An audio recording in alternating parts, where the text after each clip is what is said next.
Itu kan zaman dulu nggak ada akte, nggak ada catatan sipil. Tidak ada akte dan tidak ada dukcapil, tapi sudah ada penulis kitab nasab. Mungkinkah orang terkenal zaman itu anaknya tidak dicatat semua? Karena Tidak misalnya, mungkin. Tidak mungkin. Kenapa saya mengatakan tidak mungkin? Karena di abad ke-6 kitab As-Sajaratul Mubarakah telah menyatakan tidak ada lagi. Fa Ahmad bin Isa al-Abah fa'aqibuhu min salasati banin Muhammad, Ali, wa Husain. Itu cara ulama mengibarahkan dengan jumlatun ismiyatun, itu adalah tadulu alal hasri. Jadi ulama nasab telah mempunyai sebuah metodologi apabila dia mengibaratkannya itu dengan jumlatun ismiyatun, hadhihi tadullu alal hasri, bimakna annal aulada lahu munhasirun fi tilkal adad, fi dalikal adad, bahwa anaknya cuma yang diberikan itu saja. Berapa? 3. Tidak mungkin ada lagi karena sudah dihasr oleh kitab As-Sajrah Al-Mubarakah yang dikarang tahun 597 Hijriyah. Siapa pengarangnya? Imam Ahli Sunnah wal Jamaah, namanya Imam Fakhruddin Ar-Razi, yang juga mengarang kitab Mafatihul Ghaib. dari itu istilahnya terjadi ijma di antara ulama pakar nasab gitu. Tidak perlu ijma. Nasab itu bukanlah seperti fikih. Oh gitu ya. Sekarang ada nggak nama Ubaid disebutkan oleh kitab lain? Tidak ada sama sekali.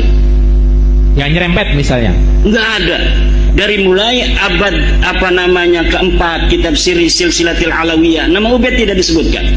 Dari kitab abad kelima Takhdibul Ansar karya Al-Ubaidili, kitab Muntaqilatul Talibiyah karya Ibu Toba Al-Mazdi karya Al-Umari tidak menyebutkan. Kitab abad ke-6 As-Sajrah Al-Mubarakah, kitab abad ke-7 Al-Asili, kitab abad 8 Sabatul Muson dan lain sebagainya, sama sekali. Bahkan di abad 9 sendiri Ibnu Inabah dalam kitabnya adalah itu kitab Ibnu Inabah, itu abad 9 sendiri Ibnu Inabah tidak menyebutkan Ubaid sebagai anak Ahmad bin Isa. Maka ketika ada berita di abad selanjutnya yang menyebutkan Ahmad ini punya anak Ubaid, ada maudhu'un mukhtalaqun, dibikin-bikin. Dan saya sudah menemukan bagaimana kronologis dari mereka cara membikin-bikinnya itu. Silakan baca dalam PDF yang saya sudah bagikan, membongkar skandal ilmiah nasab Ba'alwi. Itu bagaimana sebenarnya Ubaid ini Ubaid ini anaknya Isa. Isa itu anaknya Alwi. Jadi Ubaid bin Isa bin Alwi. Itu saja yang mereka tahu.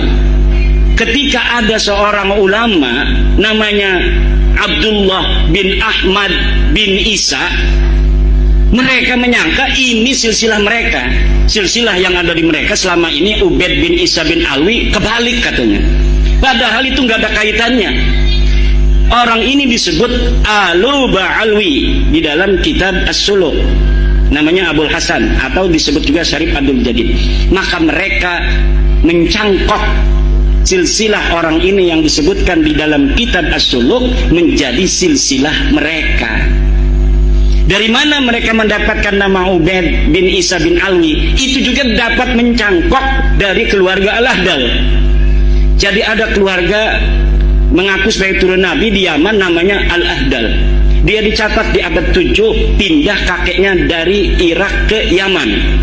Dari situ mereka keluarga Habib-Habib ini mengatakan keluarga kita juga leluhurnya adalah adik atau sepupu daripada kakeknya Al-Ahdal. Jadi sama-sama pindah ke Yaman. Padahal kakek mereka tidak dicatat dalam As-Suluk, tapi mereka membonceng sejarah yang ada di dalam kitab As-Suluk tentang hijrahnya leluhur Bani Ahdal menjadi sejarah mereka. Jadi pertama mereka itu memboncengnya pada sejarah Bani Ahdal yang dikatakan dalam kitab sejarah kakeknya berpindah dari Yaman dari Irak ke Yaman. Kemudian karena tidak tahu silsilahnya, hanya disebutkan begitu saja hijrah dari Irak ke Yaman, tapi tidak ada silsilahnya. Akhirnya mereka mencari-cari silsilah. Ketemunya di silsilah Syarif Abdul Jadid. Nyangkoklah kemudian mereka ke silsilah Syarif